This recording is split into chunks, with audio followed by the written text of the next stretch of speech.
నమస్తే, welcome to mid day debate. నేను మురళి. ఆంధ్రప్రదేశ్లో రాజకీయ పార్టీల మధ్య సీట్ల పంపకాలు తుది దశకు చేరుకున్నాయి. షెడ్యూల్ విడుదలకు గడువు కూడా సమీపిస్తూ ఉండడంతో విపక్ష కూటమిలోని 3 పార్టీలు ఎవరెక్కడ పోటీ చేయాలనే అంశంపై మంతనాలు సాగిస్తున్నాయి. ఇప్పటికే జనసేన, బీజేపీ కలిపి 30 అసెంబ్లీ స్థానాలు, 8 లోక్సభ స్థానాలు ఇచ్చేందుకు టీడీపీ అంగీకరించింది. అయితే ఈ అంశంపై అధికార ప్రకటన మాత్రం ఇంకా వెలువడాల్సి ఉంది. జనసేన, బీజేపీకి తక్కువ సీట్లే ఉండడంతో వారికి ఎవరికి అవకాశం, ఎవరిని పక్కన పెట్టాలన్నది ఈ 2 పార్టీలు తేల్చుకోలేకపోతున్నాయి. ఇదే సమయంలో టికెట్ ఆశించి భంగపడ్డ వారి స్పందన ఎలా ఉంటుందన్నది ఇప్పుడు ఆసక్తి రేపుతోంది. ఇంతకీ 3 పార్టీల పొత్తు వ్యవహారం సజావుగా ముగుస్తుందా? బీజేపీ తరపున పోటీ చేసేది ఎవరు? మిగతా వారి రియాక్షన్ ఎలా ఉంటుంది? అసంతృప్తులను అధినేతలు ఉజ్జగిస్తారా? ఇవే అంశాలపై ఇవాల్టి మిడ్ డే డిబేట్లో చర్చిద్దాం. రైట్, ఇదే అంశానికి సంబంధించి మనతో డిబేట్లో పార్టిసిపేట్ చేస్తున్నారు మాదిరెడ్డి శ్రీనివాసరెడ్డి గారు, వైసీపీ రాష్ట్ర సీనియర్ నాయకులు. వారు లైవ్లో సిద్ధంగా ఉన్నారు. అలాగే మిట్టా పార్థసారథి గారు, మాజీ ఎమ్మెల్యే, బీజేపీ సీనియర్ నాయకులు. వారు కూడా లైవ్లో సిద్ధంగా ఉన్నారు. మరి కాసేపట్లో బోళ్ల వెంకటరమణ గారు, టీడీపీ రాష్ట్ర కార్యదర్శి. వారు కూడా లైవ్లో జాయిన్ అవుతారు. ముందుగా పార్థసారథి గారు, నమస్తే అండి. నమస్కారం అండి, అందరికీ నమస్కారం. ఎస్, బీజేపీ జనసేనకు కేటాయించబడినటువంటి సీట్లు ఒక 30 అసెంబ్లీ, ఒక 8 లోక్సభ. సరే, ఏ పార్టీ ఎన్ని సీట్లు తీసుకుంటుంది, ఎక్కడ పోటీ చేస్తుంది అనేటువంటి విషయం పక్కన పెడితే ఈ 2 పార్టీల్లో కూడా, ఇటు జనసేనలో అలాగే బీజేపీలో కూడా కొంతమంది అసంతృప్తులు ఆల్రెడీ బయటకు వచ్చి మాట్లాడుతున్నటువంటి సిచ్యువేషన్ మనం చూస్తున్నాం. ఏ విధంగా ఉండబోతుందంటారు? ఇప్పటివరకైతే అధికారిక ప్రకటన అయితే వెలువడలేదు. సీట్ల సంఖ్య ఏమైనా పెరిగేటువంటి ఛాన్సెస్ ఉన్నాయా, ఇటు అసెంబ్లీ కానీ లోక్సభ కానీ? ఏ విధంగా ముందుకు వెళ్తుంది బీజేపీ? నమస్కారం అండి, అందరికీ నమస్కారం. భారతీయ జనతా పార్టీ పొత్తుల విషయంలో ఈ రోజు కాదు, అనేక సందర్భాల్లో, అంటే 1999లో చూసినా, 2014లో చూసినా, 2019లో చూసినా, 2024లో ఇప్పుడు చూడబోతున్నా కూడా నేషనల్ యొక్క పాలిటిక్స్ కి సంబంధించి ఆధారంగా ఈ యొక్క పొత్తులు అనేటువంటివి ఏర్పాటు చేసుకుంటూ ఉంటారు. ఇక అసంతృప్తులు అవన్నీ మీరు మాట్లాడేటువంటివి నో డౌట్ ప్రతి ఒక్క పార్టీలోనూ ఉంటాయి. చాలా మంది కష్టపడి పని చేసింటారు, వాళ్ళకి మాకు సీట్ రాలేదే అనేటువంటిది. వాస్తవంగా మాకు ఇప్పటిదాకా, అంటే మొన్న జరిగేంత వరకు కూడా మాకున్నటువంటి అభిప్రాయం 175 సీట్లకి పోటీ చేయాలనే. ఆల్రెడీ పురంధరేశ్వరి గారి యొక్క అధ్యక్షతన 25 పార్లమెంటు ఆఫీసులు కూడా మేము ఓపెన్ చేయడం జరిగింది. కొన్ని చోట్ల అసెంబ్లీ ఆఫీసులు కూడా ఓపెన్ చేయడం జరిగింది. అయితే ఇది ఏముంటుందంటే అండి, దేశం మొత్తంలో కూడా ప్రజాస్వామ్యం అనేటువంటిది it is in number game అనేటువంటి పరిస్థితికి మనకందరికీ కూడా తెలుసు. అప్పట్లో వాజ్పేయి గారు ఒక్క సీటు తక్కువ ఉన్న కారణంగా ఆయన రాజీనామా చేయాల్సి వచ్చింది. ఒక్క సీటు ఆయన కొనుక్కోవాల, నీతివంతంగా పరిపాలన చేసేదానికి కావాలి. ఆయన ఒక్క సీటు తక్కువ ఉన్నా కూడా ఇక్కడిని కొనుక్కోలేదు. బీజేపీ నీతివంతమైన పార్టీగా ఆ పదవిని త్యజించింది. తర్వాత మళ్ళా ప్రజలు వారిని ఆశీర్వదించారు, భారతీయ జనతా పార్టీని ఆశీర్వదించారు. కాబట్టి మళ్ళా మేము అధికారంలోకి రాగలిగాం. అధికారంలో రాగలిగాము కాబట్టే మేము స్వర్ణ చతుర్భుజ కానివ్వండి, రోడ్లు కానివ్వండి, గ్రామీణ రహదారులు కానివ్వండి, ఇళ్లు కానివ్వండి, వాల్మీకి అంబేద్కర్ ఆవాస్ యోజన కానివ్వండి, అప్పటిదాకా దేశము అప్పు బంగారు తాకట్టు పెట్టి జీతాలు ఇచ్చేటువంటి పరిస్థితి నుంచి వాజ్పేయి గారు వచ్చిన తర్వాత పోఖ్రాన్ లో అణుశక్తి కానివ్వండి, లక్షల కోట్ల రూపాయల విదేశీ పెట్టుబడులు కానివ్వండి, దాని ద్వారా అభివృద్ధి అనేటువంటిది మొట్టమొదటిగా మార్గం సుగమమైంది. ఆ రోజు మేము అధికారంలోకి రాలేకపోతే కాంగ్రెస్ 70 సంవత్సరాల నుంచి పరిపాలించడం చెయ్యలేదు కదా. ఆ ఉద్దేశంతోనే ఈ రోజు కూడా కేంద్ర ప్రభుత్వం ఉండేటువంటి పరిస్థితుల దృష్ట్యా మీరు పొత్తులో వెళ్లాల్సిందేటువంటి అవసరం ఉంది అని చెప్పినప్పుడు రాష్ట్ర ప్రభుత్వంగా, రాష్ట్ర పార్టీగా మాకు అసంతృప్తి ఉండవచ్చు. ఉన్నంత మాత్రాన మేమైతే దాని గురించి బాధపడతామేమో కానీ పొరపాటును కూడా పార్టీకి ద్రోహం చేయం. That is the greatness of Bharatiya Janata party, Bharatiya Janata party నాయకులు, భారతీయ జనతా పార్టీ కార్యకర్తలు. ఇది సిద్ధాంతం. పార్థసారథి గారు, ఒక్క నిమిషం. ఎస్, జాతీయ పార్టీ విషయానికి వచ్చేటప్పటికి చాలా డిఫరెంట్గా ఉండేటువంటి సిచ్యువేషన్స్ ఉన్నాయి. ఉన్నటువంటి మీ పొత్తులో ఉన్నటువంటి 2 ప్రాంతీయ పార్టీల సంగతి పక్కన పెడితే జాతీయ పార్టీలో ఉండేటువంటి విధానాలు కావచ్చు, విభేదించేటువంటి పరిస్థితులు కావచ్చు, లేకపోతే కేంద్ర నాయకత్వంతో నేరుగా ఉండేటువంటి సంబంధాలు కావచ్చు, వీటన్నిటి నేపథ్యంలో సిచ్యువేషన్స్ ఇంకా కొంచెం సీరియస్గా కావచ్చు, లేకపోతే కాంప్లికేటెడ్గా ఉండేటువంటి సిచ్యువేషన్స్ లేవంటారా?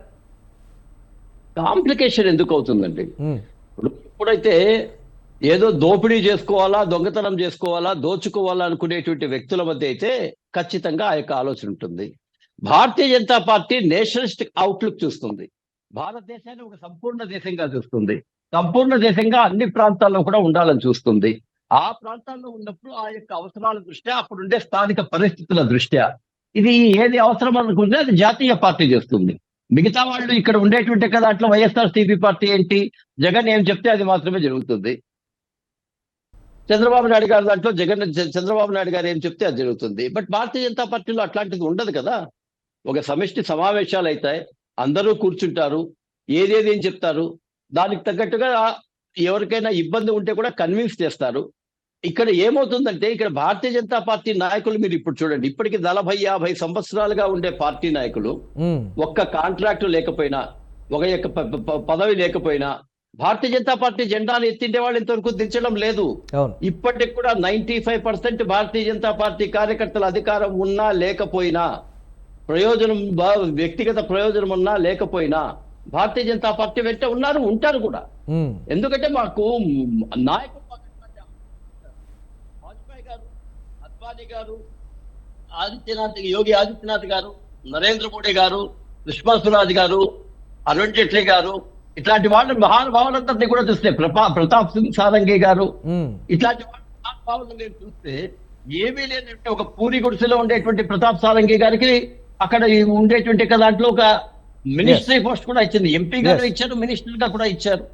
సో అట్లాంటి నాయకుల ఆదర్శంగా ఉన్నటువంటి మేము అటువంటి నాయకులే త్యాగాలు చేసేటప్పుడు భారతీయ జనతా పార్టీలో ఇక్కడ చూద్దాం. కాకపోతే బట్ సిచ్యువేషన్స్ మాత్రం ఇప్పటి వరకు అధికారికంగా ప్రకటించలేదు కాబట్టి, ఇటు అధినాయకత్వం కావచ్చు, లేకపోతే టీడీపీ అధిష్టానం కావచ్చు, ఈ కంప్లీట్గా అధికారిక ప్రకటన అయితే రాలేదు కాబట్టి, ఒకవేళ అసెంబ్లీ కానీ లోక్సభ సీట్లు కానీ పెరిగే అవకాశాలు కూడా ఉన్నాయనేటువంటి మాట అయితే చెప్తున్నారు. మాట్లాడదాం దీనికి సంబంధించి పార్థసారథి గారు. అలాగే మాదిరెడ్డి శ్రీనివాసరెడ్డి గారు, వైసీపీ రాష్ట్ర సీనియర్ నాయకులు, వారు కూడా లైవ్లో సిద్ధంగా ఉన్నారు. శ్రీనివాసరెడ్డి గారు నమస్తే అండి. నమస్కారం మురళి గారు. ముందుగా మీకు, మన స్వతంత్ర టీవీ వీక్షకులకు, అదేవిధంగా సీనియర్ ఎమ్మెల్యే, మాజీ ఎమ్మెల్యే అయినటువంటి పార్థసారథి గారికి నమస్కారాలు. నమస్తే అన్న. నమస్తే అన్న. సిద్ధం సభ సక్సెస్ తోటి అధికార పార్టీ ఫుల్ జోష్లో ఉంది. ఎన్ని కూటములు కలిసి వచ్చినా, ఎన్ని పార్టీలు ఒకే తాటిపైకి వచ్చినా, ఎవరెన్ని సీట్ల పంపకాలు చేసినా కానీ మా అధినేత టార్గెట్ ఫిక్స్ చేశారు, ఆ టార్గెట్ని మేము రీచ్ అవుతామనేటువంటి ప్రస్తుత సిచ్యువేషన్. ఆపోజిట్లో ఉన్నటువంటి ఆ 3 పార్టీలు కూడా కలిసి బలమైనటువంటి కూటమిగా ఏర్పడ్డాయి అనేటువంటి మాట కూడా ఒకంత రాష్ట్రంలో కావచ్చు, నిపుణులు కావచ్చు చెప్తున్నటువంటి మాట. వైసీపీ దీన్ని ఎలా చూస్తుందంటారు?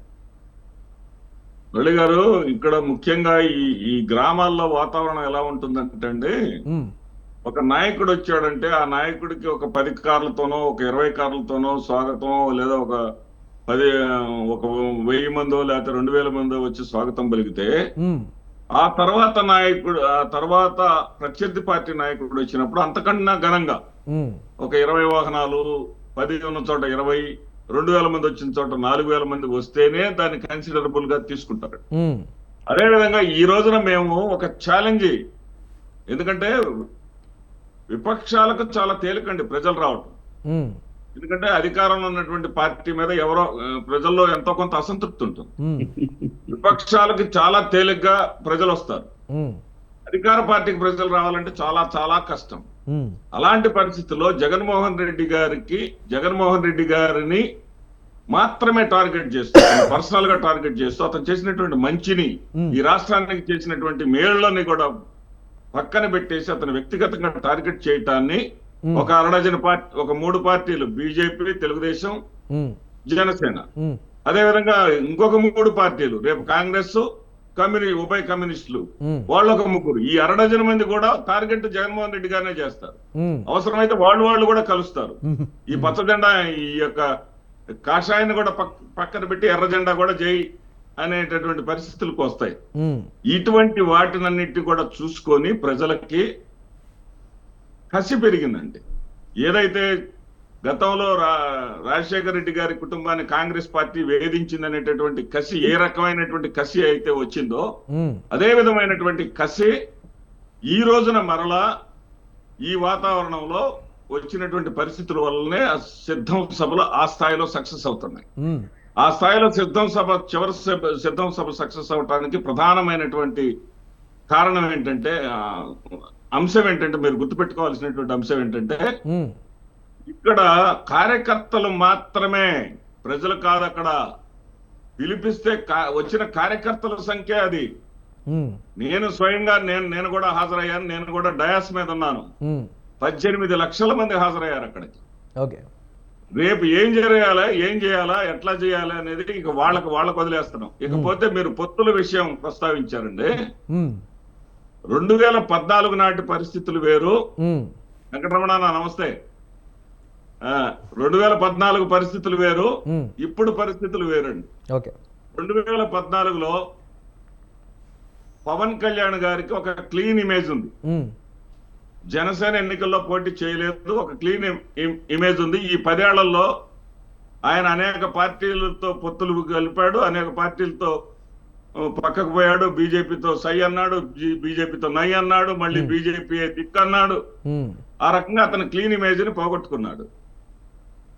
అదేవిధంగా చంద్రబాబు నాయుడు గారికి కూడా 2014 ఎన్నికల్లో ఒక నెసెసిటీ, ఈ యొక్క విభజిత ఆంధ్రప్రదేశ్ రాష్ట్రానికి చంద్రబాబు నాయుడు అవసరం ఉంది అనేటటువంటి ఒక సానుకూల పరిస్థితి, సానుకూల అంశం ఆ యొక్క చంద్రబాబు నాయుడు గారికి ఉంది. ఈ రోజున చంద్రబాబు నాయుడు గారు ఆ అనుకూలతని దుర్వినియోగం చేసి 23 సీట్లకు పరిమితం అయిన తర్వాత ఇంకాస్త దుర్భరమైనటువంటి స్థితిలోకి ఆయన వెళ్ళిపోయిన మాట వాస్తవం. తర్వాత ఈయన ఎన్ని చెప్పినా సరే, పార్థసారథి గారు వారంటే చాలా గౌరవం నాకు. వారు ఎన్ని చెప్పినా సరే, ఏదైతే నరేంద్ర మోడీ గారు కూడా ఆ రోజున ఏదో అంతకుముందు యూపీఏ ప్రభుత్వం, యూపీఏ 1, 2లు కుంభకోణాల సమ్మిళితం అని ఒక నినాదం ఉంది. ఈయనేదో కొత్తగా వచ్చాడు, గుజరాత్ నుంచి వచ్చి ఏదో చేస్తాడు, గుజరాత్ ని మోడల్ గా, దేశానికి మోడల్ గా చూపాడు, అదేవిధంగా దేశాన్ని కూడా ఉద్ధరిస్తాడని చెప్పేసి ఈయనకి మనం అధికారం అప్పచెప్పాము. అప్పచెప్పిన తర్వాత ఈ 10 ఏళ్లలో జరిగినటువంటి ఆయనకి ఆ రోజు ఉన్నటువంటి క్లీన్ ఇమేజ్ ఏ స్థాయిలో ఉందంటే, ఆంధ్రప్రదేశ్ రాష్ట్రంలో ఆ రోజున తెలుగుదేశం పార్టీతో పొత్తు పెట్టుకొని 2% ఓట్లు సంపాదించినటువంటి వీళ్ళు ఈ రోజున 0.84% ఓట్లకి దిగజారారు. వీళ్ళ పరిస్థితి ఇది. వీళ్ళందరూ కూడా ఒకరితో ఒకరు కలవండి జగన్మోహన్ రెడ్డి గారిని ఎదుర్కోలేరు. జగన్మోహన్ రెడ్డి గారు అసలే వాళ్ళు ఎదుర్కోలేని పరిస్థితుల్లో ఉంటే నిన్నటి మేదరమెట్ల సిద్ధం సభతోటి వణుకు పుట్టించారు. ఇందుట్లో ఏ విధమైనటువంటి సందేహం లేదు. పార్థసారథి గారు ఒక మాట అంటా ఉన్నారు, మేము సిద్ధాంతాలకు కట్టుబడి ఉంటాము. సిద్ధాంతాలకి బేస్ చేసుకొని కట్టుబడి ఉండేటటువంటి పార్టీ భారతీయ జనతా పార్టీ గాని అయితే, ఆంధ్రప్రదేశ్ రాష్ట్రంలో ఉన్నటువంటి క్యాడర్స్, లీడర్స్ వాళ్ళ యొక్క కోరిక మేరకు మొత్తం అన్ని స్థానాల్లో వాళ్ళు పోటీ చేసి ఉండేవాళ్లే. కేవలం ఒక పార్టీ ప్రయోజనాల కోసము ఒక సీనియర్ నాయకుడు, పేరు కూడా చెప్తాను నేను, వెంకయ్య నాయుడు గారు చక్రం తిప్పినందువల్ల ఈ పొత్తు సెట్ అయింది. వెంకయ్య నాయుడు గారు ప్రతిపక్షాలు చూద్దాం ఒకసారి. ప్రతిపక్షాలు శ్రీనివాసరెడ్డి గారు ఒక్క నిమిషం. ప్రతిపక్షాలు నిజంగా నిన్న జరిగినటువంటి సిద్ధం సభకు సంబంధించి కొన్ని కామెంట్స్ అయితే చేస్తున్నాయి. దానికి సంబంధించి కూడా ఇటు సీట్ల పంపకాలు, రాష్ట్రంలో రాజకీయ ముఖ చిత్రం అన్నీ కూడా ఒకసారి మాట్లాడదాం. బళ్ళ వెంకటరమణ గారు ఉన్నారు, టీడీపీ రాష్ట్ర కార్యదర్శి, వారితో కూడా మాట్లాడదాం. వెంకటరమణ గారు నమస్తే అండి. మ్యూట్లో ఉన్నారు, అన్మ్యూట్ చేయండి ఒకసారి. వినిపిస్తోందన్నమాట? వినిపిస్తుంది. ప్రతిపక్షాలు అధికార పక్షం విమర్శిస్తున్నటువంటి ప్రస్తుత పరిస్థితి, 3 పార్టీలు కాదు మరో 30 పార్టీలు కలిసి వచ్చినా కానీ సిద్ధం సభ సక్సెస్ అయినటువంటి విధానమే. రాష్ట్రంలో రాబోయేది మళ్ళీ వైసీపీ ప్రభుత్వం రాబోతోంది అనేటువంటి ఒక సంకేతాలు, ప్రజలు మాకు ఇచ్చినటువంటి మ్యాండేట్, 3 కాదు 30 పార్టీలు కలిసి వచ్చిన విజయం మాదే అనేటువంటి మాట. ఇప్పటికే సీట్ల పంపకాల విషయంలో కూడా ఒకంత అధికారిక ప్రకటన అయితే రావాల్సినటువంటి సిచ్యువేషన్ ఉంది. సరే, ఎక్కువ తక్కువ సంగతి పక్కన పెడితే మాత్రం ఒక నిర్దిష్ట కార్యాచరణతో టీడీపీ, బీజేపీ, జనసేన కూటమి అయితే ముందుకు వెళ్తున్నటువంటి పరిస్థితి ఉంది. అధికార వైసీపీ బలంగా ఉన్నామని చెప్తోంది. ఢీ కొట్టడానికి ఎటువంటి వ్యూహంతో ముందుకు వెళ్తోంది కూటమి? సార్, మీకు అలాగే పార్థసారథి గారికి, శ్రీనివాసరెడ్డి గారికి, స్వతంత్ర వీక్షకులకి అందరికీ నా నమస్కారాలు. యాక్చువల్గా అంటే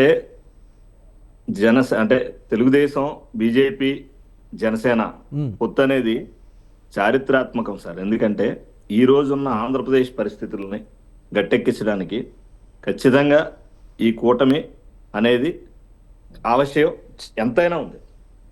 అప్పుల ఆంధ్రప్రదేశ్ని ఈరోజు అంటే ఎలా ఉందంటే ఒక గాడిని పెట్టడానికి సెంట్రల్ గవర్నమెంట్తో, అంటే బీజేపీతో కలిసి జనసేన, టీడీపీ పొత్తు అనివార్యం. అట్లాగే ఈ పొత్తుని ప్రజలు కూడా స్వాగతించారు. అలాగే మరి ఈరోజు ఆ వైసీపీలోంచి వచ్చినటువంటి బీసీ నాయకులే జంగా కృష్ణమూర్తి గారు చెప్పారు బీసీలకి ఎంత అన్యాయం జరుగుతుంది అక్కడ అనేది. అలాగే ఒక కులం అని కాకుండా ఎస్సీలని, బీసీలని, ఎస్టీలని ఏ విధంగా అణిచివేయబడింది ఆంధ్రప్రదేశ్లో అనేది కూడా ఇది అందరికీ తెలిసిన విషయం. అట్లాగే సిద్ధం సభలు అని చెప్పి ఈయన చెప్తున్నారండి. యాక్చువల్గా గ్రీన్ మ్యాట్ తోటి ఎలా డ్రోన్ కెమెరాస్ తోటి ఏ విధంగా వాళ్ళు ఎక్కడైతే ఏ విధంగా విజువల్స్ ఏ విధంగా కట్ చేశారనేది అందరికీ తెలిసింది. 16 లక్షలు అన్నారు. అసలు 16 లక్షలు కాదు కదా సార్, అందులో కనీసం 10% కూడా జనాలు లేరు అక్కడ. సో ఇది అసలు విషయం, వాస్తవం ఇది. అయితే ఎక్కడెక్కడి నుంచో బస్సుల్లో తరలించి స్కూళ్ళకి సెలవులు ఇచ్చి, శ్రీనివాస్ రెడ్డి గారికి తెలుసు మాకు ఇక్కడ దెందులూరులో జరిగినప్పుడు ఏ విధంగా చేశారు, ఏ విధంగా స్కూల్స్ లేకుండా బస్సులన్నీ తరలించి, ఆర్టీసీ బస్సులన్నీ తరలించి, అంటే బలవంతంగా తీసుకెళ్లిన విషయం తప్పించి స్వచ్ఛందంగా ఎక్కడా కూడా వైసీపీ సభలు కార్యకర్తలు వెళ్ళట్లేదు, నాయకులు మాత్రం వెళ్తున్నారు, ప్రజలు ఎక్కడ వెళ్ళట్లేదు, కనీసం వెళ్ళినోళ్ళు కూడా అక్కడ నిలబడట్లేదు. ఇది పరిస్థితి సార్ ఈ రోజు ఆంధ్రప్రదేశ్ లో ఉన్నటువంటి పరిస్థితి. అట్లాగే ఈరోజు ఈ పొత్తు అందరూ కూడా హర్షించారు. అతిపెద్ద పార్టీ అయినటువంటి బీజేపీ పార్టీ తోటి మరి తెలుగుదేశం పార్టీ కూడా ఈ రోజు పెట్టుకోవడం అనేది దేశవ్యాప్తంగా కూడా మరి అతిపెద్ద పార్టీ అయినటువంటి బీజేపీ శ్రేణులు కూడా ఆహ్వానించాయి, స్వాగతం పలికే. ఈరోజు ఖచ్చితంగా చంద్రబాబు నాయుడు గారి యొక్క విజనరీ ఈ ఆంధ్రప్రదేశ్కి అవసరం. ఈ ఆంధ్రప్రదేశ్ని గాడిని పెట్టడానికి చంద్రబాబు నాయుడు గారి యొక్క నాయకత్వం ఇక్కడ అవసరం అనేసి ఖచ్చితంగా వారు కూడా, బీజేపీ వారు కూడా గుర్తించారు. ఎందుకంటే ఇది ఎందుకు నేను చెప్తున్నానంటే బీజేపీ కూడా గుర్తించి తెలుగుదేశం పార్టీని పిలిపించి మరి అంటే పొత్తు ప్రాతిపదిక అనేది వాళ్ళు కూర్చొని డిస్కస్ చేయడం జరిగింది. సో ఇది ఖచ్చితంగా ఇది శుభ పరిణామం అండి ఆంధ్రప్రదేశ్కి. ఇది ఆరంభం మాత్రమే. ఖచ్చితంగా రేపు వైఎస్ఆర్సీపీ ప్రభుత్వం అనేది అసలు ఏ విధంగానూ కూడా ప్రభావం చూపలేదని మాత్రం ఖచ్చితంగా చెప్పగలం. అలాగే సీట్లు వ్యవహారం అంటారు, సీట్లు సర్దుబాటు అనేది ఆయా పరిస్థితులను బట్టి ఆ నియోజకవర్గాల్లో బలమైన నేతలు ఎవరెవరు ఉన్నారో, ఏ పార్టీ నేతలు ఉన్నారో, ఎవరికి ఇవ్వాలి అనేది మొత్తం 3 పార్టీల యొక్క అధినాయకులు కానివ్వండి, లేదంటే వారి యొక్క సెంటర్లో టీం కానీ వచ్చి అది ఏ విధంగా పొత్తులు ఎక్కడెక్కడ ఎవరెవరు పోటీ చేస్తారనేది వారు డిసైడ్ చేస్తారని జస్ట్ వితిన్ ఫ్యూ డేస్లోనే మీకు తెలియజేయడం జరుగుతుంది. తిరుగుబాట్లు అంటారా, అసంతృప్తులు అంటారా, లేకపోతే రెబల్స్ అంటారా?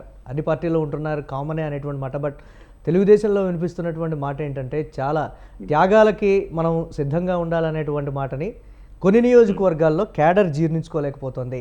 నాయకులు కన్విన్స్ అయినా కానీ అక్కడ ఉన్నటువంటి క్యాడర్ మాత్రం ఎట్టి పరిస్థితుల్లో ఒప్పుకునేది లేదు, మీరు పోటీ చేసి తీరాలి అనేటువంటి ఒక నిర్ణయానికి వచ్చారు అక్కడక్కడ కొన్ని నియోజకవర్గాలు అనేటువంటి మాట. దీని ఎలా డిఫెండ్ చేస్తుందంట టీడీపీ? ఖచ్చితంగా సార్, అంటే కొన్ని చోట్ల సహజం అది. ఎందుకంటే బలం వారు కూడా 5 సంవత్సరాల నుంచి మరి 4 సంవత్సరాలు 10 నెలల నుంచి కూడా కంటిన్యూగా పార్టీ కార్యక్రమాలు చేస్తూ ప్రజల్లో మమేకమై, కార్యకర్తలతో మమేకమై మరి ముందుకెళ్తున్నప్పుడు ఖచ్చితంగా కేడర్ కూడా కొంత అసంతృప్తి ఉండడం అనేది వాస్తవం. వారి బలవంతం మీద కూడా వీళ్ళు వేరే డెసిషన్స్ అంటే ఇలా మేము పోటీ చేస్తాం అంతవరకు తప్పించి ఎక్కడో కానీ జరగవు సార్. ఎందుకంటే అలాంటి నియోజకవర్గాల్లో అధికార పార్టీకి ప్లస్ అయ్యేటువంటి సిచ్యువేషన్స్ ఉంటాయి కదా అనేటువంటి ఒక మాట. దీని ఎలా చూడండి? ఎక్కడా ఉండదు సార్, ఎక్కడా ఉండదు. అసంతృప్తి నేతలు మాత్రమే ఉంటారు. అసంతృప్తి కొంతవరకు ఉంటుంది, అది జస్ట్ వితిన్ డేస్ లోనే, రోజుల్లోనే అసంతృప్తి అనేది సర్దుమణిగిపోతుంది టీ కప్పులో తుఫాన్ లాగా. ఎందుకంటే పార్టీ ముఖ్యం, రాష్ట్ర ప్రయోజనాలు ముఖ్యం, రేపు రాష్ట్ర భవిష్యత్తు ముఖ్యం. ఇది దృష్టిలో పెట్టుకుని ప్రతి ఒక్కరూ కూడా త్యాగాలు సిద్ధపడాలని చెప్పి ముందు నుంచి చంద్రబాబు నాయుడు గారు చెప్పడం జరిగింది. అయితే అక్కడక్కడ మీరు అన్నట్టు రెబల్స్ అంటే నేను పోటీ చేస్తానన్నారు, కానీ మాక్సిమం ఎవరూ కూడా 99% ఎవరు పోటీ చేసే పరిస్థితిలో ఈ రోజుల్లో లేరండి. ఎందుకంటే ఈ కూటమిని కాదని బయటికి వెళ్లి సర్వైవ్ అయ్యే పరిస్థితి ఎవరికి రాదు. ఎందుకంటే వారికి స్పష్టమైన హామీ, అధికారంలోకి వచ్చిన తర్వాత స్పష్టమైన హామీలు ఈ విధంగా ఉండబోతుంది, మీ రాజకీయ జీవితం మేము చూసుకుంటాం అనేటువంటి కొన్ని హామీలు ఇచ్చారన్నట్లుగా కూడా అక్కడక్కడ వార్తలు ఇచ్చారు సార్. ఖచ్చితంగా చంద్రబాబు నాయుడు గారు ఎవరైతే అసంతృప్తులు ఉన్నారో ఆ నియోజకవర్గాల్లో కూటమి అభ్యర్థులకు ఎవరికైతే కేటాయిస్తున్నారో ఆ ప్రతి అభ్యర్థికి కూడా వారు స్వయంగా ఫోన్ చేసి మీ భవిష్యత్తు నాది, నేను చూసుకుంటాను, అధికారం వచ్చిన తర్వాత మీకు సముచిత స్థానం నేను కల్పిస్తానని చెప్పి చంద్రబాబు నాయుడు గారు మాట ఇవ్వడం కూడా జరిగింది. అది కూడా కాదని ఎవరో ఒకళ్ళు వెళ్తే మాత్రం అది నిజంగా వాస్తవంగా అది పార్టీ ఎవరిని ప్రోత్సహించదండి, ప్రోత్సహించే విధంగా కూడా లేదు.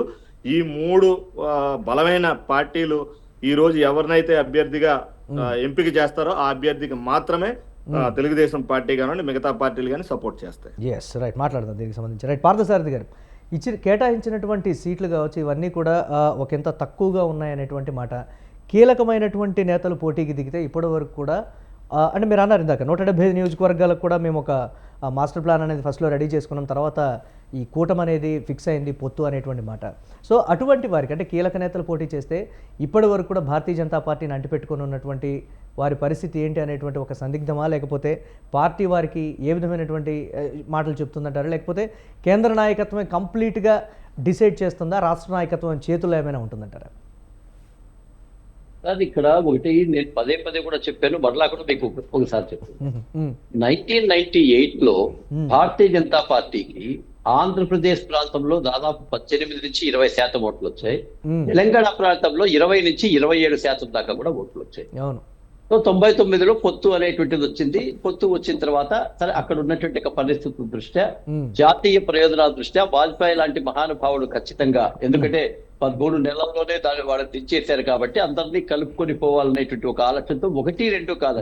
గత రాజకీయాలకి పార్థసారథి గారు నేను ఎందుకు అడిగానంటే, గత రాజకీయాలకి ప్రస్తుత రాజకీయాలకు ఉన్నటువంటి తేడా కావచ్చు, లేకపోతే రాజకీయ పోటీ కావచ్చు, లేకపోతే ఇప్పటి వరకు ఉన్న సిచ్యువేషన్స్ క్యాడర్ ఇస్తున్నటువంటి ఎంకరేజ్మెంటా, లేకపోతే క్యాడర్ నుంచి వస్తున్నటువంటి ఒత్తిడా, నమ్ముకున్నటువంటి కార్యకర్తల విషయం అంటారా ఆయా నియోజకవర్గాలు? దానికి సంబంధించి మాట్లాడుతున్నాను. వాళ్ళకి ఏం చెప్తారు? అదే చెప్తున్నానండి, నేను జస్ట్ అదే చెప్తున్నాను. ఎందుకంటే ప్రియాంబుల్ లేకుండా ఏం చెప్తే దానికి అర్థం ఉండదు. సో ఆ రోజు వచ్చిండేటువంటి దాంట్లో మేము ఏ విధంగా అయితే కేంద్ర పార్టీ చెప్పిండేటువంటి నాకు ఈ రోజు కూడా గుర్తుంది. ఎందుకు నేను ఆ విషయం చెప్తున్నాను, ఎందుకంటే that is the crux of the total ఈ పొత్తు అనేటువంటి దానికి.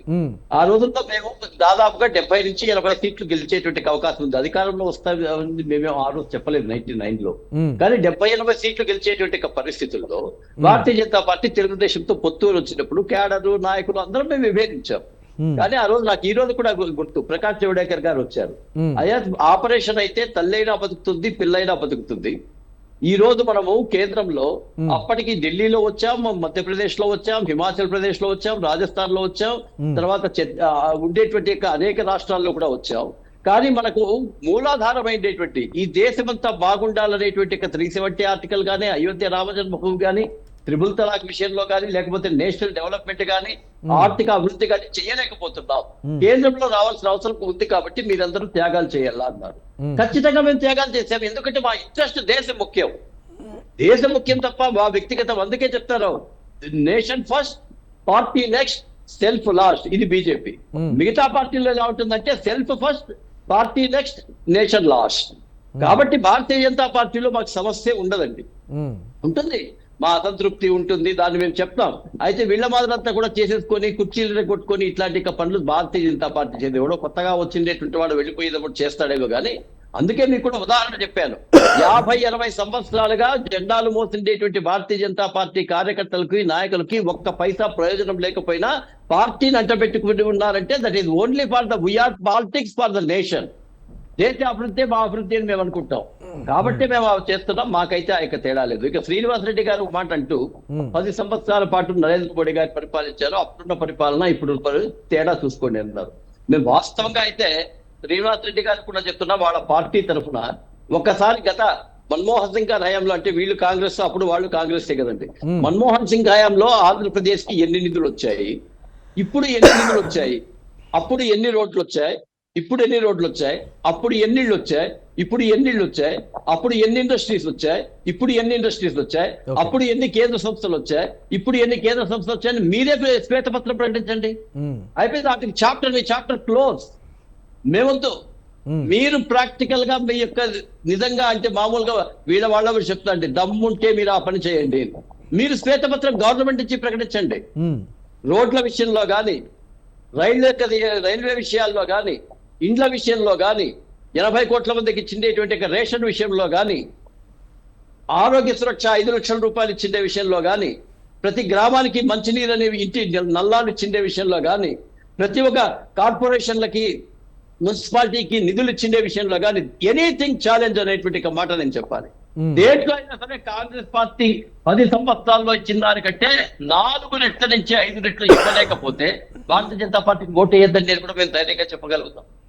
ఈ రోజు సింపుల్ గానండి, దేశం యొక్క ఒక మంచి ఆర్థిక వ్యవస్థ అనేటువంటిది వాళ్ళ బడ్జెట్ ఉంటుంది. అదే దేశ ఆర్థిక వ్యవస్థ అంటే దేశ బడ్జెట్ ఈ యొక్క ఆర్థిక వ్యవస్థ దేశం యొక్క బలాన్ని సూచిస్తుంది. 2004 నుంచి 2014 వరకు మాక్సిమం మన్మోహన్ సింగ్ ఎంత తీసుకుంటగలిగినాడు? ఏ రోజు 13 లక్షల కోట్లు దాటలేవాళ్ళు. అదే నరేంద్ర మోడీ గారు ఇప్పుడు వచ్చిన తర్వాత బహుశా శ్రీనివాస్ రెడ్డి గారికి తెలుసో లేదో, శ్రీనివాస్ రెడ్డినా ఈ రోజు దేశ బడ్జెట్ ఎంతో ఏమైనా ఐడియా ఉందన్నా? చెప్పండి. అప్పుడు 13 లక్షల కోట్లు, ఇప్పుడు ఏమైనా దేశ బడ్జెట్ ఐడియా ఉందన్నా? ఇప్పుడు ఎంత అప్పులు ఉన్నాయో కూడా చెప్పండి. అప్పులు కూడా చెప్పండి. అప్పుడున్న అప్పులు ఏంటి? నేను ఆ అప్పులు కూడా నేను చెప్తాను. అప్పుడున్న అప్పులు చెప్పండి, ఇప్పుడున్న అప్పులు కూడా చెప్పండి. నేను అది కూడా చెప్తాను, అంటున్నా.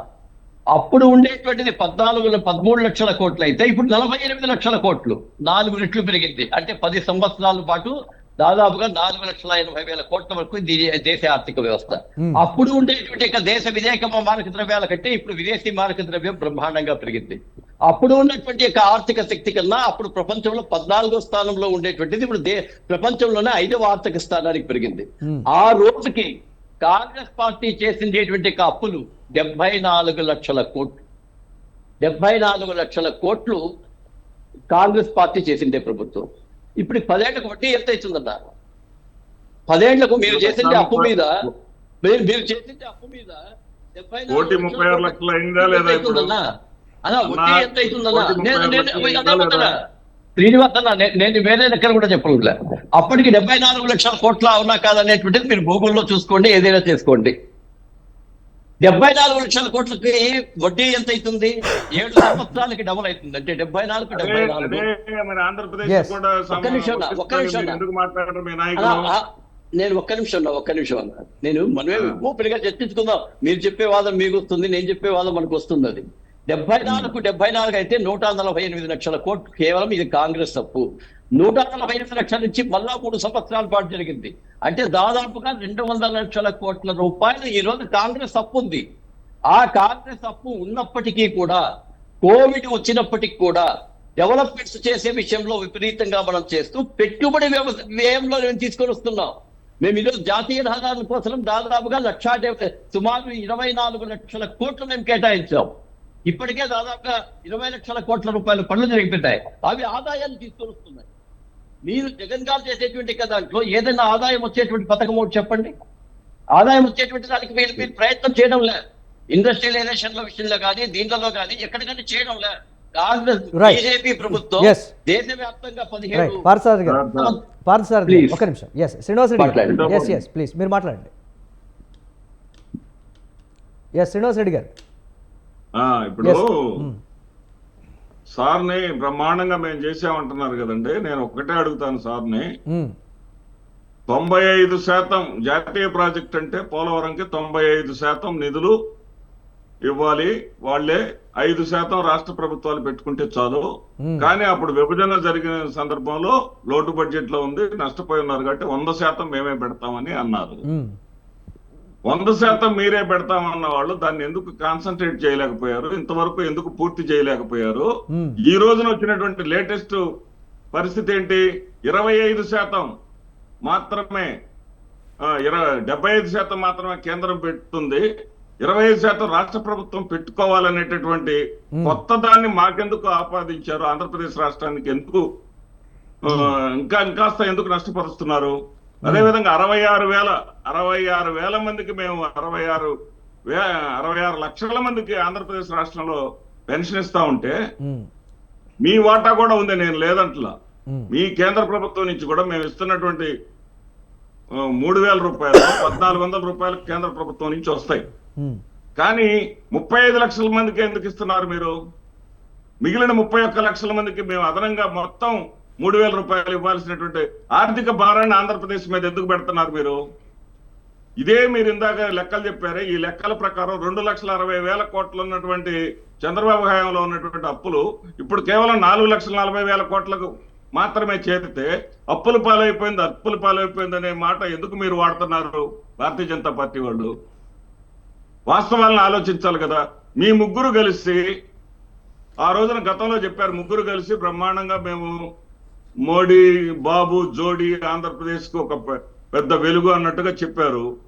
మీ ముగ్గురు కలిసి చేసినటువంటి అనుభవం ఉంది కదా, చేసినటువంటి పరిస్థితుల్లో మీకు అవకాశం ఉన్నప్పుడు చేయలేనిది ఇప్పుడు మళ్ళీ కొత్తగా ఆంధ్రప్రదేశ్ ప్రయోజనాల కోసం అనేటటువంటి హక్కు మీకు ఎక్కడుంది? మీకు బ్రహ్మాండంగా అవకాశం ఇచ్చారు కదా ప్రజలు, ఇచ్చినప్పుడు చేయలేదు కదా. చేయకుండా ఇప్పుడు చేస్తాం తగుదనమ్మా అంటే ప్రజలు ఎలా రిసీవ్ చేసుకుంటారు? పెద్దలు నేను సూటిగా ప్రశ్నిస్తాను, ఏ రకంగా రిసీవ్ చేసుకుంటారు ప్రజలు? ఒక నిమిషం ఆదాయాన్ని మేము పెంచలేదన్నారు, కంప్లీట్ చేయండి ప్లీజ్. ఆదాయాన్ని మేము పెంచలేదన్నారు, పెంచకుండానే జీడిపి ఆంధ్రప్రదేశ్ రాష్ట్రానికి సంబంధించి జీడిపి పెరిగిందా సార్? ఆ ఆంధ్రప్రదేశ్ రాష్ట్రానికి సంబంధించి తలసరి ఆదాయం 1,54,000 కోట్లుంటే ఈ రోజున గూగుల్లో మీరే చెక్ చేసుకోండి, 2,42,000 పెరిగిందా లేదా సార్? ఏం ఆదాయమే లేనట్టుగా మాట్లాడితే ఎట్లా సార్? ఆదాయం మీద పెట్టు అంటే గత ఐదేళ్లలో ఒక నిమిషం శ్రీనివాస్ రెడ్డి గారు, గత 5 ఏళ్లలో ఎక్కడ కేంద్ర ప్రభుత్వం నుంచి నిధులు కానీ సహాయ సహకారాలు కానీ ఇతరత్ర పథకాలకు సంబంధించి కానీ ఎటువంటి నిధులు కూడా విడుదల కాలేదంటారా? నేను చెప్పిందంటాను, మురళి గారు చెప్పాను, 3,000 రూపాయలు మనం ఇస్తుంటే 1,400 రూపాయలు వాళ్ళవి ఉన్నాయని. రైతు భరోసా ఉందండి, రైతు భరోసా మనం ఇచ్చే దాంట్లో మేము కేంద్ర రాష్ట్ర ప్రభుత్వం 7,500 ఇస్తుంటే వాళ్ళ 6,000 ఉన్నాయి. ఉండబట్టే ఆ రైతు భరోసాలో స్పష్టంగా ప్రధాని వైఎస్ఆర్ రైతు భరోసాని మనం పెట్టుకున్నాం పేరు. అన్ని మాయేనని చెప్పి మేమే మాయ మాటలు చెప్పట్లా. అధికార పార్టీ కేంద్రం నుంచి 5 ఏళ్లలో నిధులు తెచ్చుకోగలిగింది కానీ టీడీపీ ప్రభుత్వ హయాంలో తెచ్చుకోలేదంటారు. ఇవన్నీ సార్ ఇప్పుడు తెలుగుదేశం పార్టీ అహంకారపూరితంగా ప్రవర్తించి ఏది మోడీ గారిని వ్యక్తిగతంగా దాడి చేసి భార్యని ఏలుకోలేనోడు, భార్యని చూసుకోలేనోడు దేశాన్ని పరిపాలిస్తాడని విమర్శలు చేసి వాళ్ళు వ్యక్తిగతంగా పోయారు తప్ప రాష్ట్ర ప్రయోజనాల గురించి వాళ్ళు ఆలోచించలా. ఈ రోజున రాష్ట్ర ప్రయోజనాలు మా మార్గం వేరు, వాళ్ళ మార్గం వేరు. భారతీయ జనతా పార్టీకి వైఎస్ఆర్సీపీకి ఏ విధమైన సంబంధం లేకపోయినా కానీ ఫెడరల్ వ్యవస్థలో ఏ విధంగా 2 కేంద్ర రాష్ట్ర ప్రభుత్వాలు ఏ విధంగా సమన్వయంతో పోవాలో ఆ విధంగా మేము సమన్వయంతో మాకు భారతీయ జనతా పార్టీకి లేనటువంటి ఏది అంతర్లీనంగా ఏదో పొత్తుందని చెప్పేసి అంటగట్టి ప్రజల్లో అబాస్ పాలైంది. వాళ్ళు మేం కాదు, ఈ రోజు మళ్ళీ వాళ్ళు నిజంగా నేరుగా పొత్తు అధికార పార్టీ నేరుగానే చెప్పింది కదా, కేంద్రంలో ఏ పార్టీ ఉన్నా ఏ ప్రభుత్వం ఉన్నా కానీ మేము అనుకూలంగానే వ్యవహరిస్తాం. అనుకూలంగా మీన్స్ దానికి సంబంధించి రాష్ట్ర ప్రయోజనాలకు కట్టుబడి ముందుకు వెళ్తామనేటువంటి మాట అధినేత జగన్మోహన్ రెడ్డి గారు చెప్పారు కదా. చూద్దాం దీనికి సంబంధించి. రైట్, వెంకటరమణ గారు, అధికార పార్టీ చెప్తుందా లేకపోతే ఓటర్లు అడుగుతున్నారా పక్కన పెడితే, ఇది రాజకీయ పొత్త లేకపోతే రాష్ట్ర ప్రయోజనాల కోసం పొత్త, లేకపోతే భారతీయ జనతా పార్టీ చెప్పినట్లుగా దేశ ప్రయోజనాల కోసం పెట్టుకున్నటువంటి పొత్తుగా చూడాలంటారు? ఓటర్లకి టీడీపీ, జనసేన, బీజేపీ కూటమి తరపున మీరు చెప్పేది ఏంటి? మురళి గారు, ఇది ఖచ్చితంగా దేశ రాష్ట్ర ప్రయోజనాల కోసం పెట్టుకున్న పొత్తు మాత్రమే. ఎందుకంటే అధోగతి పాలైనటువంటి ఆంధ్రప్రదేశ్ రాష్ట్రాన్ని ఈరోజు ఒక గాడిని పెట్టడానికి, ఒక అభివృద్ధి పదంలో పయనించడానికి పారిపోయిన కంపెనీలు కానివ్వండి, లేకపోతే మూతపడ్డ కంపెనీలు కానివ్వండి, ఇటువంటి అన్నీ కూడా మళ్ళీ పునరావృతం కాకుండా కొత్త కంపెనీలు ఆకర్షించడానికి పెట్టుబడులు పెట్టే రాష్ట్రంగా, రాజధాని కలిగిన రాష్ట్రంగా, ఒక సస్యశ్యామలైనటువంటి పోలవరం వాటర్ తోటి మరి తాగునీరు సాగునీరు అందించే దిశగా, మరి అలాగే అనేక రకాలైనటువంటి హామీలతో రేపు ఖచ్చితంగా తెలుగుదేశం, జనసేన అలాగే బీజేపీ కూటమితోటి ముందుకెళ్తున్నామండి. అందుకే ఈ పొత్తు. ఎందుకంటే ఇప్పుడు శ్రీనివాసరెడ్డి గారు చెప్పారని 4,50,000 కోట్లు మాత్రమే కాదండి, అది ఒకసారి చూసుకోమనండి. అంటే గూగుల్లో పెట్టారో లేదో వీళ్ళు మనకు తెలియదు, కానీ ఖచ్చితంగా 9 లక్షల కోట్ల రూపాయలు ఈ ప్రైవేటు వీటి నుంచి కూడా, అంటే ఈ మద్యం బాండ్లు కానివ్వండి, లేకపోతే వేరే ఇతరత్ర అన్నీ కూడా ఎక్కడ పడితే అక్కడ లాస్ట్కి సచివాలయం కూడా తాకట్టు పెడితే తప్పేంటనే పరిస్థితికి వీళ్ళు వచ్చారు. అంటే ఆంధ్రప్రదేశ్ని ఏ విధంగా ఎంత దారుణంగా వీళ్ళు హేళన చేస్తున్నారు, వీళ్ళ మంత్రులు కానివ్వండి, వీళ్ళ ఎమ్మెల్యేలు కానివ్వండి, వీళ్ళ అధినాయకుడు కానివ్వండి. అట్లాగే ఈయన ఏదో అంటున్నారు మోడీ గారిని ఏదో తెలుగుదేశం పార్టీ వాళ్ళు తిట్టారని, అది అధినాయకుడు ఎప్పుడు మాట్లాడలేదండి. వీళ్ళ అధినాయకుడే రోజు పదే పవన్ కళ్యాణ్ గారి గురించి, 3 పెళ్లిల గురించి వ్యక్తిగత విమర్శలతోటి వాళ్ళ చెల్లెల మీద విమర్శలు చేపించిన ఇవన్నీ ఈ నైజం అనేది వైఎస్ఆర్సీపీ ప్రభుత్వం అందే తప్పించి వ్యక్తిగత విమర్శలు చేసేటటువంటి పార్టీ తెలుగుదేశం పార్టీ కాదు. మా అధినేత ఖచ్చితంగా ఆ విషయంలో ఎవరిని ఉపేక్షించరు. ఏదన్నా ఒకటియారా పొరపాటున ఏదన్నా దొరికినా కానీ దాన్ని ఏ రోజు కూడా ఉపేక్షించలేదు, వారు ఖండించారు.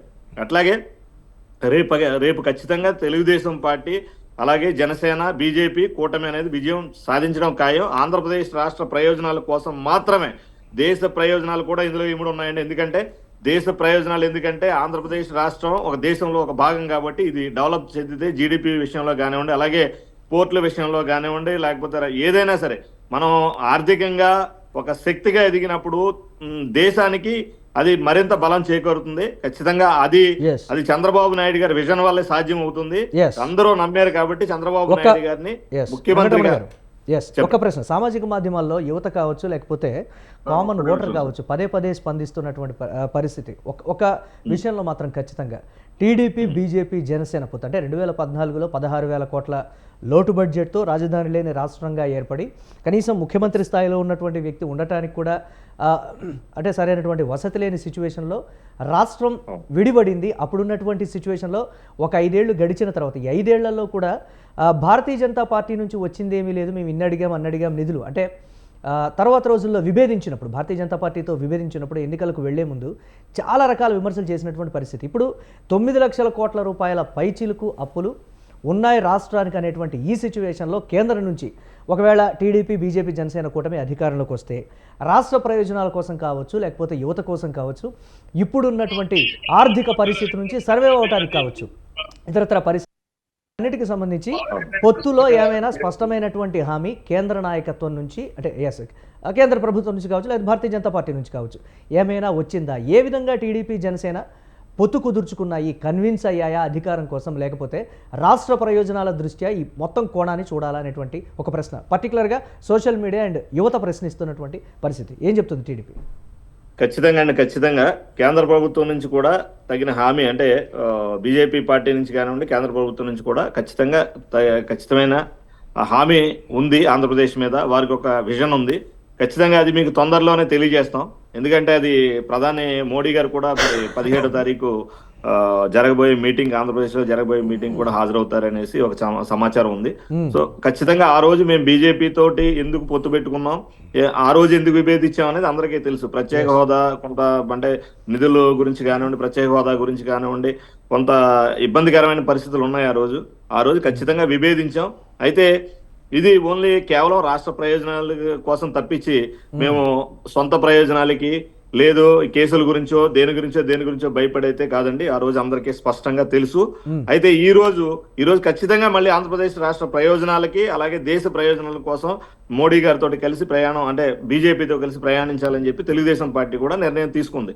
ఎందుకంటే మీరు ఖచ్చితంగా మీరు చెప్పినట్టు కేంద్ర ప్రభుత్వం సహాయ సహకారాలు లేకపోతే ఇప్పుడున్న పరిస్థితుల్లో ఆర్థిక వ్యవస్థలో మనం ఒక్క అడుగు కూడా ముందుకు వేయలేము. ఈ పరిస్థితుల నుంచి మనం కోలుకోవాలంటే ఖచ్చితంగా కేంద్ర ప్రభుత్వం వారి యొక్క సహకారం కూడా కావాలి. ఆంధ్రప్రదేశ్ కంట్రిబ్యూషన్ ఉండాలి.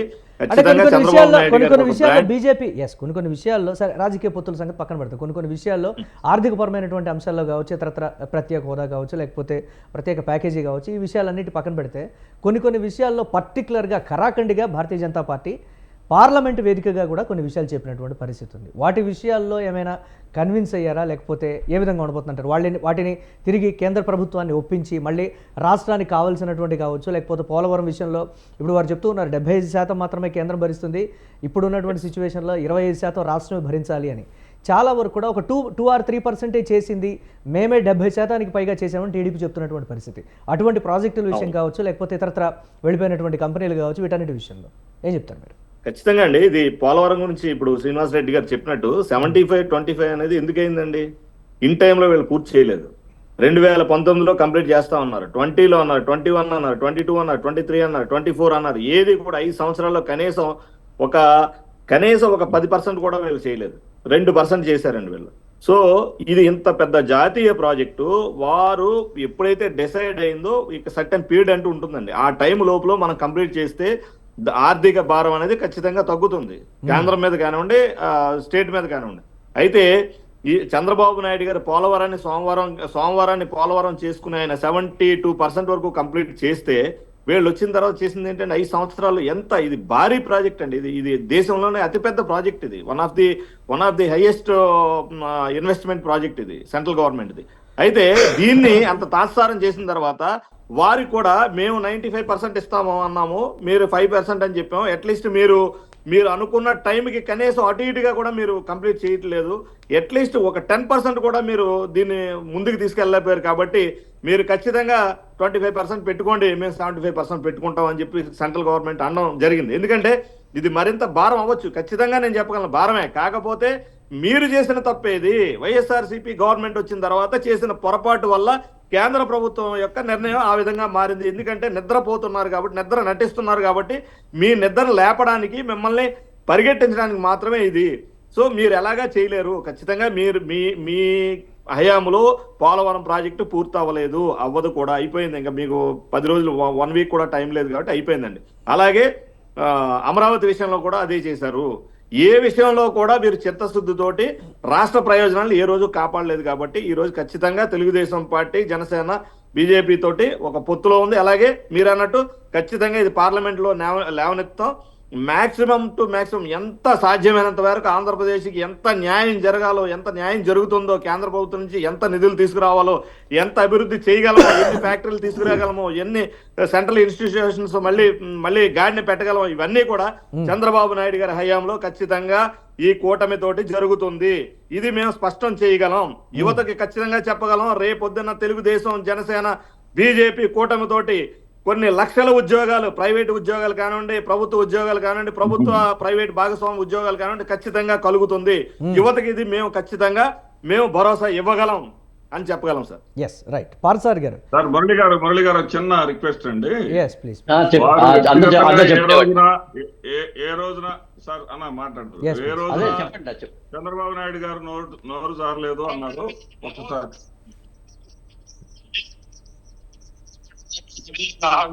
భార్యనే చూసుకునే వారు దేశాన్ని ఏం చూసుకుంటారు? ఆడియో ప్రాబ్లమ్ గా ఉంది. Yes please. నరేంద్ర మోడీ కరుడు కట్టిన ఉగ్రవాది, మంచివాడు కాదు. శ్రీనివాస్ రెడ్డి గారు ఒక నిమిషం. ఆడియో ప్రాబ్లం ఈ సందర్భంగా ఒక నిమిషం. శ్రీనివాస్ రెడ్డి గారు, రాజకీయాల్లో శాశ్వత శత్రువులు, శాశ్వత మిత్రులు ఉండరు అన్నటువంటి నానుడి ఉంది కదా, అది మీకు తెలుసు. రాజకీయ పరిస్థితులు ఎప్పుడో ఒకలా ఉండవు కదా, అది మీకు కూడా తెలుసు కదా. అది ఆ సందర్భంలో చేసినటువంటి వదిలేసిన అంతకన్నా భూతే ఉంటదండి. ఏ రోజు వ్యక్తిగతంగా మాట్లాడలేదు చంద్రబాబు నాయుడు గారు. అంటే మాట్లాడమండి, సందర్భం వచ్చింది కాబట్టి మాట్లాడారు. మీరు అసెంబ్లీలో ఎవరు అవమానపరచలేదండి. శ్రీనివాస్ రెడ్డి గారు, వెంకటరమణ గారు ఒక నిమిషం. శ్రీనివాస్ రెడ్డి గారిని కంక్లూడ్ చేయండి. వెంకటరమణ గారు ఒక నిమిషం ప్లీజ్. వెంకటరమణ గారు ప్లీజ్. ఎస్ శ్రీనివాస్ రెడ్డి గారు ప్లీజ్ కంక్లూడ్ చేయండి. ఇప్పుడు ఏమంటున్నానంటే ఇవన్నీ కూడా ఈ విమర్శలు అనేది వాళ్ళు 1000 విమర్శలు చేస్తే మేము 1 or 2 చేసి ఉంటాం అనేది గుర్తు పెట్టుకోమని చెప్తున్నా.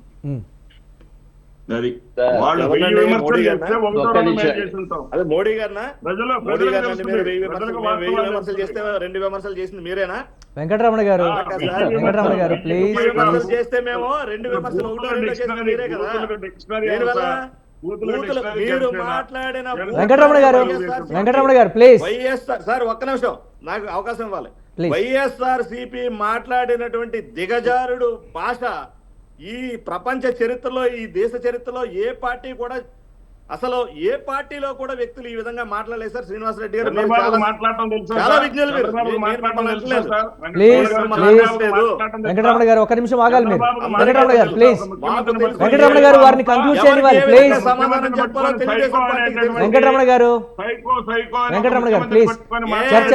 చర్చ ఎవరికి అర్థం కాదు ప్లీజ్. దయచేసి ప్లీజ్ ఒక్కరు మాట్లాడాలి. వెంకటరమణ గారు మీరు ఒక్క నిమిషం ఆగాలి, వారిని కంక్లూడ్ చేయనివ్వండి. వెంకటరమణ గారు ప్లీజ్. మురళి గారు ఒక మాట ప్లీజ్ కంక్లూడ్ చేయాలి మీరు త్వరగా. జనం మాట మాట్లాడారు ఇందాక. జనం విషయంలో మేము రాజమండ్రిలో జగన్మోహన్ రెడ్డి గారికి ప్రజా సంకల్ప యాత్రకు జనం వస్తే బ్రిడ్జి ఊగిపోయినట్టుగా జనం వచ్చిందని అదంతా ఏమీ అందుకే లేదు. కదండి అసలు రాజమండ్రి public లేదు. వెంకటరమణ గారు వినండి, వినండి. ప్లీజ్ ఒక్క నిమిషం. చెప్పనండి, దయచేసి చెప్పనండి. వారిని కంక్లూడ్ చేసిన తర్వాత మీరు మాట్లాడదురు ప్లీజ్. చెప్పనండి. మీరు Please, please. చెప్పేది ఏదో. పాదయాత్ర ఆగండి, చేస్తుంటే, నాకు చెప్పనండి సార్. రాజధాని నన్ను రైతులు చెప్పనండి. పాదయాత్ర నన్ను చేస్తుంటే చెప్పనండి. జనాలు చెప్పండి. ఉవ్వెత్తులు వస్తారు, రాజమండ్రి అంతా నన్ను నిండిపోతున్నారు, చెప్పనండి బ్రిడ్జ్ అంతా సార్, నిండిపోతున్నారు, చెప్పనండి. పర్మిషన్ లేకుండా చేసిన గవర్నమెంట్ వెంకటరమణ గారు నేను వెంకటరమణ గారు చెప్పనండి. వారిని మాట్లాడివ్వండి ప్లీజ్. మీరు- వారిని మీరు మాట్లాడివ్వండి ప్లీజ్. ఎస్ ఇక్కడ హాజరైన జనం గురించి మాట్లాడారు సార్. అక్కడ ఎక్కడ ఏ యాత్రకు పోయినా సరే అది అయిపోయిందండి, గతం అది. వెంకటరమణ గారు ప్లీజ్ మీరు మాట్లాడదురు ఒక్క నిమిషం ప్లీజ్ దయచేసి. చర్చ ఎవరికి అర్థం కాదు ప్లీజ్. వచ్చారు, కడప నుంచి వచ్చారు, స్థానికులు ఎవరు లేరు. ఇటువంటి విమర్శలు చేశారు. గ్రాఫిక్స్ తోటి పీకే గ్రాఫిక్స్ తోటి జనాన్ని చూపిస్తున్నారని విమర్శలు చేసినటువంటి వీళ్ళు ఆ తర్వాత గెలిచినటువంటి 151 మంది ఎమ్మెల్యేలు కూడా గ్రాఫిక్స్ ఏనండి. 150 ఇట్లాంటి భ్రమల్లో ఉంటేనే రేపు ఈ సిద్ధం సభల్లో జనం లేరనేటటువంటి కొన్ని సెక్షన్ ఆఫ్ మీడియా వాళ్ళు ఉన్నాయి, వీళ్ళని తప్పుదోవ పట్టిస్తున్నాయి. వాళ్ళ మాయలో పడి వీళ్ళు రేపు 23 కాదు కదా వచ్చి 3 స్థానాలు కూడా వీళ్ళకి రావు. ఎస్ చూద్దాం, ఎస్ చూద్దాం. నిజంగా ప్రజల ఆ స్థాయిలో వెంకటరమణ గారు ప్లీజ్, వెంకటరమణ గారు ప్లీజ్. ఎస్ రైట్ వెంకటరమణ గారు, శ్రీనివాస్ రెడ్డి గారు, వెంకటరమణ గారు ప్లీజ్. పార్థసారథి గారిని మాట్లాడివ్వాలి ప్లీజ్. ఇవేనా పార్టీ విధానాలు, ఇవేనా ప్లీజ్.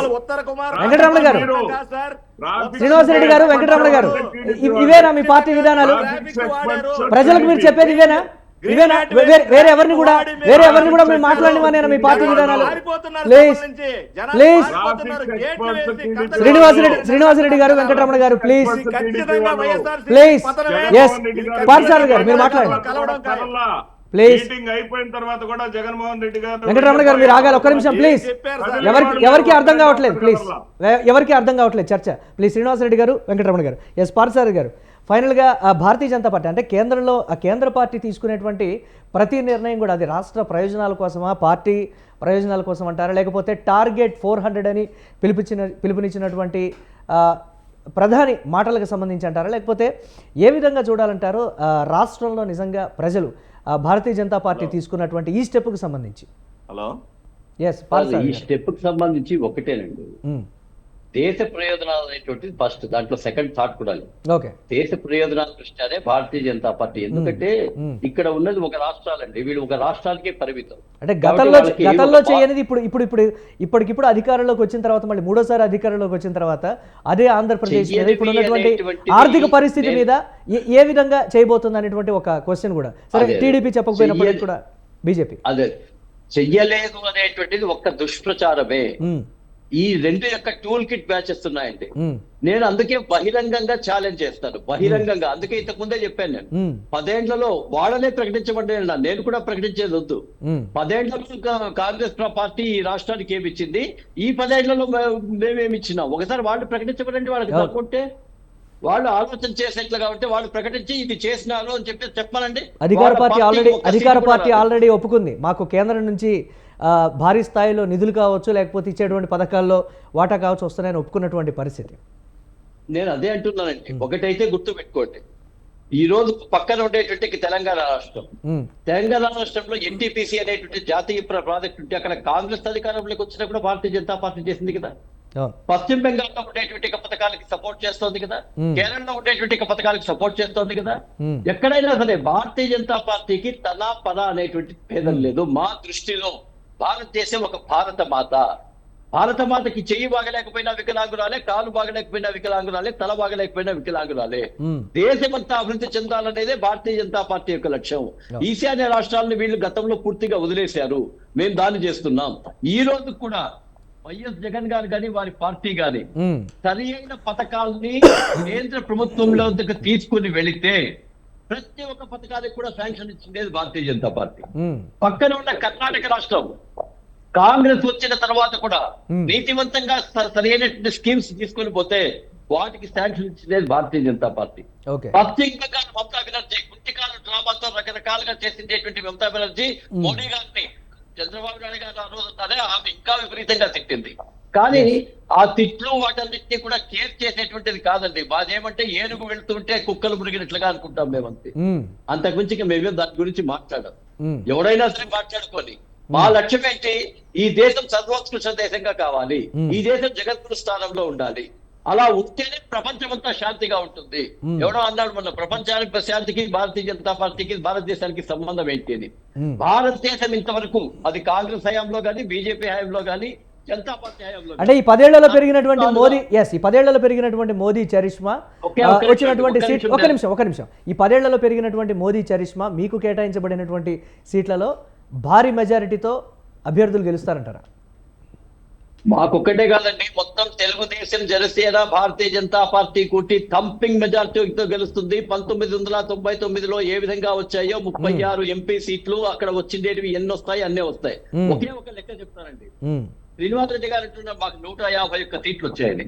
ఆ రోజున్న పరిస్థితుల్లో అది ఒక బలుపుగా వచ్చిండేటివే. పర్సెంటేజ్ ఆఫ్ ఓట్స్ ఎన్ని వచ్చాయండి? 49.85% వాళ్ళకి, 49.8%. తెలుగుదేశంకి అప్పుడు ఎన్ని వచ్చాయి? 42.6%. బీజేపీకి ఎంత వచ్చింది? 1%. మిగతా పార్టీ జనసేనకి ఎంత వచ్చింది? 3.6%. అంటే వాళ్ళకి 49% అయితే 51% ఈ పక్కన ఉన్నాయి కదా. ఇప్పుడు ఇంకా వీళ్ళకి తీవ్రమైన వ్యతిరేకత ఉంది కదా. అంటే వాళ్ళకి వచ్చిండేటువంటి వీళ్ళు 23 సీట్లను విమర్శించేటప్పుడు నంబర్ గేమ్ లో ఎలా మారుతుందంటేనండి, ప్రపోర్షనేట్ లో లెక్కేస్తే ఎన్ని రావాలి తెలుగుదేశంకి? ఇక్కడ మీకు 150 సీట్లు వస్తే పర్సెంటేజ్ ఎంత రావాలి? మీకు 150% రావాలా? వచ్చినాయా మీకు ఓట్లు?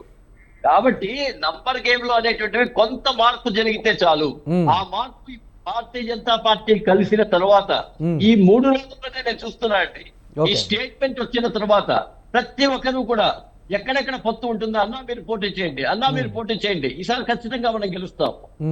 ఈవెన్ వైఎస్ఆర్సీపీ నాయకుల్లో చాలా మంది అప్పుడే అభద్రతా భావానికి లోనైపోయారు. పెట్టకూడదు, ఇంకా మనం చేసే ప్రయోజనం లేదు అని చెప్పేసి పరిస్థితి కూడా ఉంది. భారతీయ జనతా పార్టీ, తెలుగుదేశం, ఈ యొక్క జనసేన కూటమి ఖచ్చితంగా బంపర్ మెజారిటీతో గెలుస్తుంది. రైట్. వెంకటరమణ గారు, ఫైనల్ గా ఒకటే ప్రశ్న. రాష్ట్ర ప్రయోజనాలకు సంబంధించి గతంలో పెండింగ్ లో ఉన్నటువంటి విషయాలు కావచ్చు, లేకపోతే ఇప్పుడు ఉన్నటువంటి ఆర్థిక పరిస్థితులు కావచ్చు, యువత ముఖ్యంగా ప్రశ్నిస్తున్నటువంటి ప్రశ్నలకు సంబంధించి కావచ్చు, గతంలో ఉన్నటువంటి మెతక వైఖరితోనే టీడీపీ వెళుతుందా, భారతీయ జనతా పార్టీ మళ్ళీ అధికారంలోకి వచ్చిన తర్వాత ఏ విధంగా వెళ్ళబోతుందా అనేటువంటి ఒక ప్రశ్న. మళ్ళీ ఒకవేళ అదే కాంప్రమైజింగ్ విధానంతో ఏమి మాట్లాడలేనటువంటి సిచ్యువేషన్ కావచ్చు, లేకపోతే లాస్ట్లో విభేదించినటువంటి సిచ్యువేషన్స్ మళ్ళీ యాజ్ యూజువల్గా పునరావృతం అవుతాయా, రాష్ట్ర పరిస్థితి ఏంటి అనేటువంటి ఒక ప్రశ్న గత 10 ఏళ్లలో వచ్చినటువంటి యువత ప్రధానంగా ప్రశ్నిస్తున్నటువంటి ప్రశ్న. దీన్ని ఎలా చూడాలంటారు? ఫైనల్గా ఏం చెప్తారు?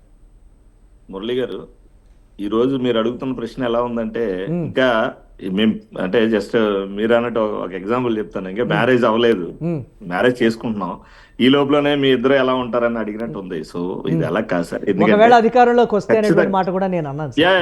ఖచ్చితంగా నేను మీ పొత్తు విషయంలో రాష్ట్ర ప్రజల్లో వస్తున్నటువంటి ప్రశ్నలు నేను అందుకే ఫస్టే కోట్ చేశాను. సామాజిక మాధ్యమాల్లో చాలా వ్యతిరేకత సంగతి పక్కన పెడతాం, అధికార పార్టీ మీద వ్యతిరేకత, అనుకూలం ఇవన్నీ పక్కన పెడితే సామాజిక మాధ్యమాల్లో చేసేటువంటి యువతలో వచ్చినటువంటి మార్పు కావచ్చు, లేకపోతే రాజకీయ చైతన్యమా, లేకపోతే ప్రశ్నించేటువంటి తత్వమా, భావ ప్రకటన స్వేచ్ఛ ఇవన్నీ పక్కన పెడితే వారు మాట్లాడేటువంటి మాటలు అనేవి నేరుగా పార్టీలని ప్రశ్నిస్తున్నటువంటి తీరు. మాకు ఏం చేయగలరు మీరు, మీ రాజకీయ పొత్తులు సరే ప్రజలకు నిజంగా చేయగలిగినటువంటి ఏంటి అని 10 ఏళ్లలో పెండింగ్లో ఉన్నటువంటి విషయాలు, మా జీవితాలు ఈ విధంగా చిన్నాభిన్నం అయిపోయాయనేటువంటి కొన్ని ప్రశ్నలకి సమాధానాలు వారి తరపున నేను అడుగుతున్నాను. దానికి సంబంధించి ఖచ్చితంగా సార్ తప్పలేదు. ఇప్పుడు నేను అనేది అదండి, ఇదివరకు జరిగినటువంటి ఒకవేళ పొరపాట్లు అనండి, తప్పిదాలు అనండి, లేదంటే వేరే ఏ విధమైనటువంటి పొరపత్యాలు కానివ్వండి, అవి ఏమీ రాకుండా ఖచ్చితంగా 5 సంవత్సరాలు కూడా పొత్తులో భాగస్వాములు ఎవరైతే ఏ పార్టీ అయితే ఉన్నాయో 3 పార్టీలు కలిసి సమిష్టిగా మేము కొన్ని నిర్ణయాలు తీసుకుంటాం రాష్ట్ర ప్రయోజనాల కోసం. అదే విధంగా యువతకి మీరు అన్నట్టు సూపర్ 6 పథకంలో యువతకి ఏ విధంగా చేస్తున్నాం అని తెలుగుదేశం పార్టీ తరఫున ఆల్రెడీ చెప్పడం జరిగింది. అట్లాగే కేంద్ర పెద్దలతో కూడా రేపు బీజేపీతో కూడా మాట్లాడి వారి యొక్క అనుమతి కూడా తీసుకుని ఇంకా మరింత ఇంకా మెరుగ్గా కేంద్రం నుంచి ఇవి తీసుకొస్తామని ఖచ్చితమైనటువంటి హామీతో ముందుకు వెళ్ళే ఖచ్చితంగా తీసుకొస్తాం. అంటే ఇప్పుడు గవర్నమెంట్ వచ్చిన తర్వాత ఏ విధంగా అనేది ముందు మీకు అది భారతీయ జనతా పార్టీతో సిచ్యువేషన్స్ ఉంటాయా? ఏ సార్ భారతీయ జనతా పార్టీతో ఆ విషయాల్ని పర్టికులర్ గా మీరు ఏదైతే ప్రజలకు చేద్దాం అనుకుంటున్నారో కేంద్రం నుంచి రావాలి. అవునండి, ఇప్పుడు డిస్కషన్ మురళి గారు పార్థసారథి గారు, మీరు ఏ పార్థసారథి గారు, ఒక్క నిమిషం. ఆవేశపడదండి. భారతీయ జనతా పార్టీ నిధులు ఇస్తుంది. ఇస్తుంది. ఈ రోజు ఎక్కడ అన్ని రాష్ట్రాలకు ఇచ్చినట్లే ఇస్తుంది. ఇంకా ఇక్కడ ఉండేటువంటి వాళ్ళకు కూడా పోలవరం 100% పూర్తి చేసే బాధ్యత Yes. Bharatiya Janata Party. Yes. Don't worry Yes, about it. అధినాయకత్వం ఎస్ దానికి సంబంధించి మాట్లాడుతున్నాను. Yes please Yeah. వెంకటరమణ గారు, ఎస్ Sir. ప్లీజ్ కంక్లూడ్ చేయాలి. ఎస్ ఖచ్చితంగా సార్, ఖచ్చితంగా మేము సెంట్రల్ గవర్నమెంట్ అంటే బీజేపీ తోటి జనసేనతో కలిసి మేము ప్రభుత్వాన్ని ఏర్పాటు చేయబోతున్నాం. ఖచ్చితంగా ఇది రాసి పెట్టుకోండి. అయిన తర్వాత కూడా చంద్రబాబు నాయుడు గారు నాయకత్వంలో బీజేపీతో జనసేనతో కలిసి మేము ఖచ్చితమైనటువంటి కొన్ని Right. నిర్దిష్టమైన కంపెనీలు వస్తున్నాయి మనకి, అవి వస్తాయి. ఉద్యోగ కల్పన అనేది Right. ఒక సంవత్సరంలో 4 లక్షలు యువతకి Thank you. 4 లక్షల రైట్, ఉద్యోగాల ఎస్ ఎస్ కల్పన చూద్దాం నిజంగా యువత ఆశలు ఆశయాలు అనేవి నెరవేరే దిశగా ఈ రాజకీయ పొత్తుంటే మాత్రం చాలా వరకు కూడా అందరూ సంతోషించేటువంటి పరిస్థితులు ఉంటాయి. లేదు అధికార పార్టీ నిజంగా చెప్తున్నట్లు ఎంతమంది కలిసి వచ్చినా కానీ సిద్ధం సభ సక్సెస్ మాత్రమే దీనికి ఒక మేము మళ్ళీ అధికారంలోకి రాబోతున్నాం అనే దానికి మ్యాండేట్ అని అధికార పార్టీ అయితే చెప్తున్నటువంటి పరిస్థితి ఉంది. రైట్, థ్యాంక్ యూ వెంకటరమణ గారు, శ్రీనివాసరెడ్డి గారు, పార్థసారథి గారు మిడ్ డే డిబేట్లో పార్టిసిపేట్ చేసినందుకు. ఇది వాళ్ళ mid day debate. Keep watching స్వతంత్ర.